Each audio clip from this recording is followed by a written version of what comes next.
सुतला में रहली मैया पानी मंदिरवा हो, बिहस के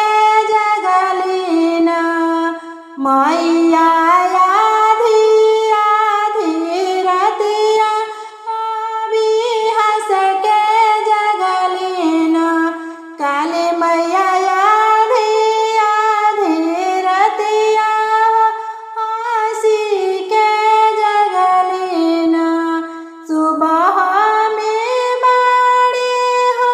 सेवकवा घर तैयारिया, हम सज के चलबो ना ए सेवकवा के हवेलिया, हो कि हंस के चलबो ना हम सेवकवा के हवेलिया, हो कि सज के चलबो ना लावा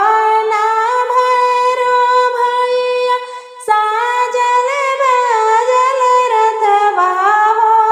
कि हम जइबो ना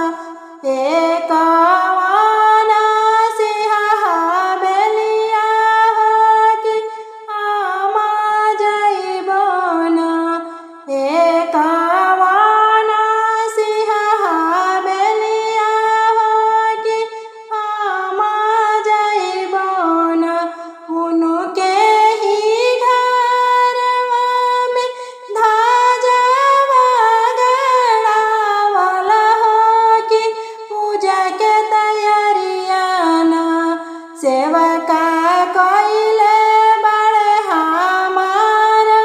हो कि पूजा के तैयारिया ना रथवा चढ़ी के मैया आइली नगरिया, हो कि